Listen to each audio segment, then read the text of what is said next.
Olá, a gente vai ver a função inversa agora. A função inversa está na página 187 do livro 2. Então vamos lá, pessoal, a gente já viu nesse capítulo função composta, funções injetoras, sobrejetoras, bijetoras. Agora a gente vai relembrar a função inversa. Então vamos lá. Bom, aqui eu fiz um conjunto A e um conjunto B.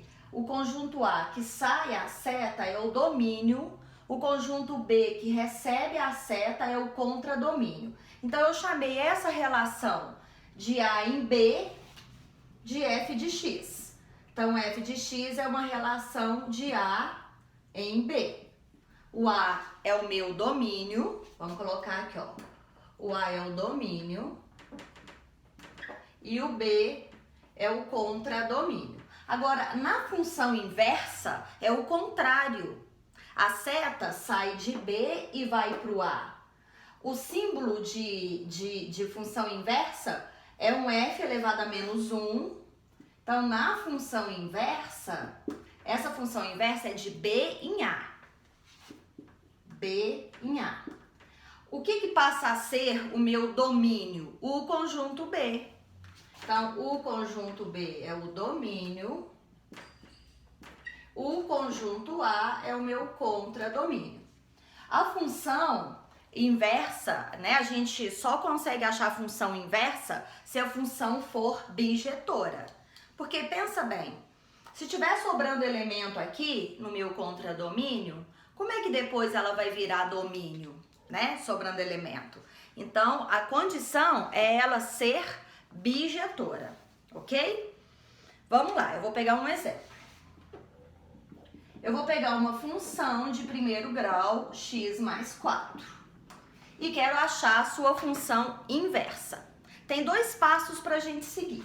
Primeiro passo,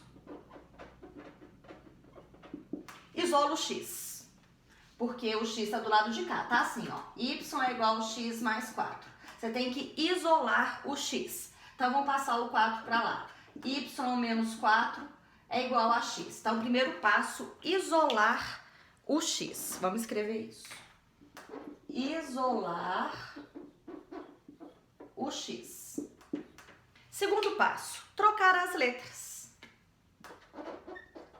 Segundo passo, trocar as letras. Trocar as letras.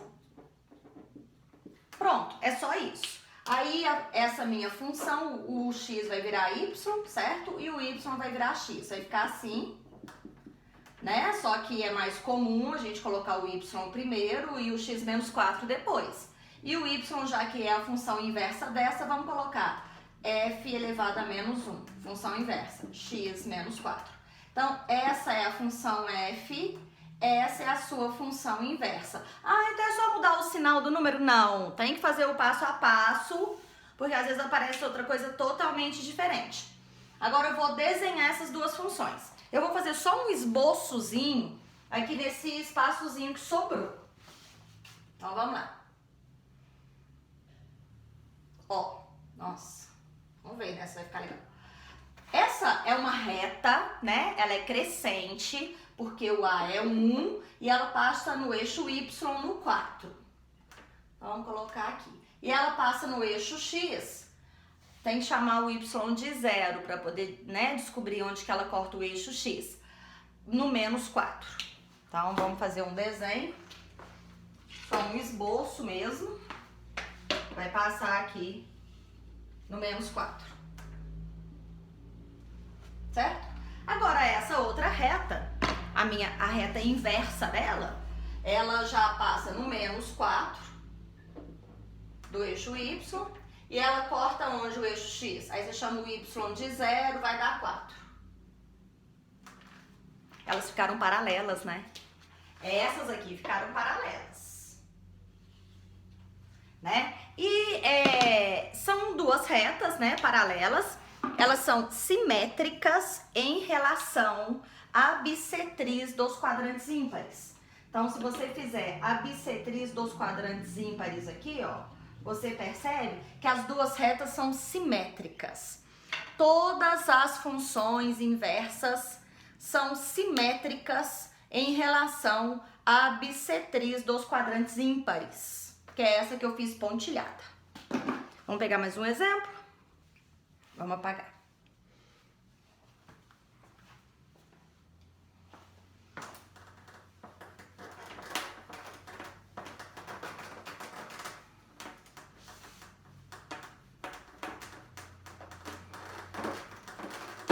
Esse azul, gente, não apaga fácil.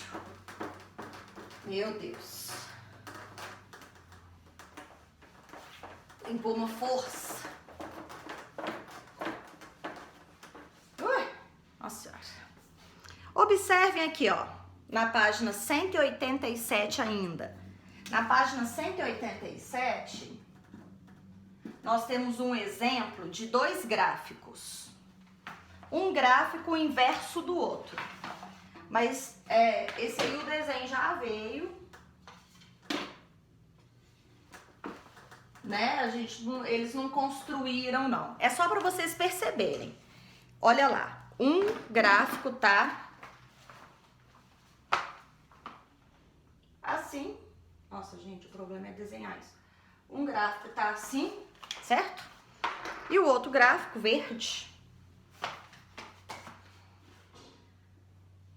Aqui, onde que eu vou passar isso? Tá assim. Nossa, ficou mais ou menos, né? Ok. Eles são...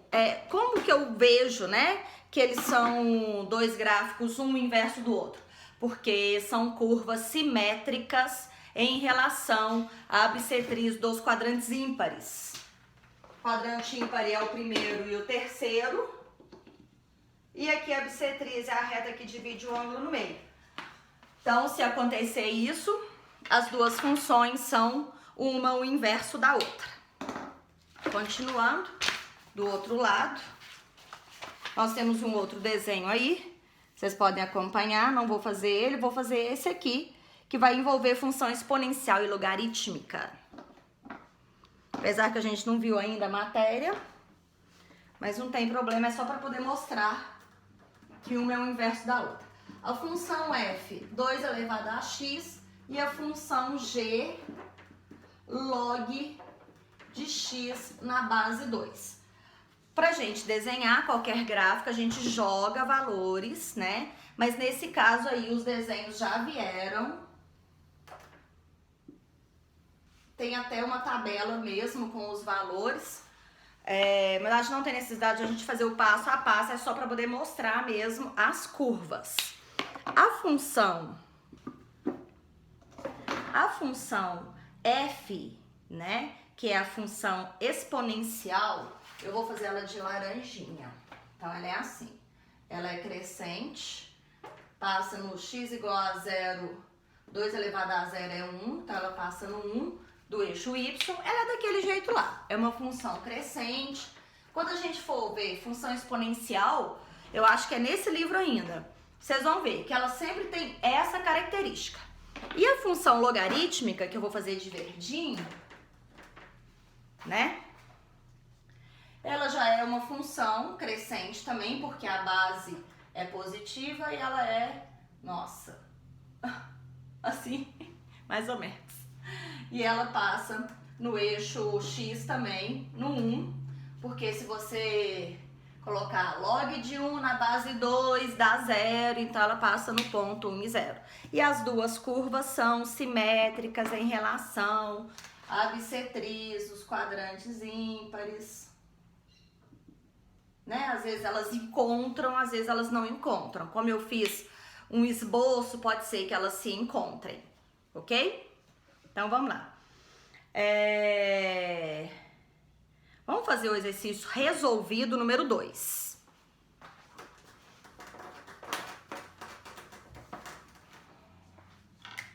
Resolvido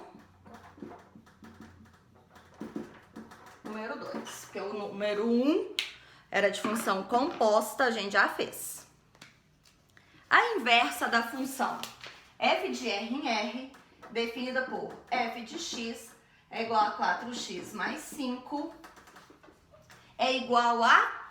O que eu faço para achar a função inversa? tem 2 passos. Primeiro passo,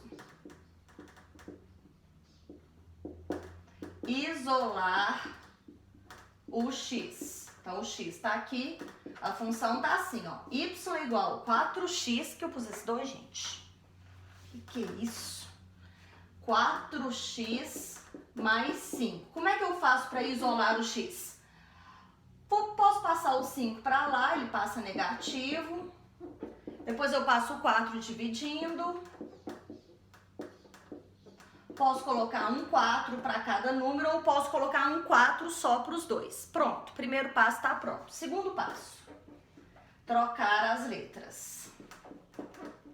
Trocar as letras. Ok? O x vira y e o y vira x. Então vai ficar y é igual x menos 5 sobre 4. Pronto, né? Essa é a função inversa. A gente pode escrever assim, x menos 5 sobre 4. X menos 5 sobre 4, letra D. Ok?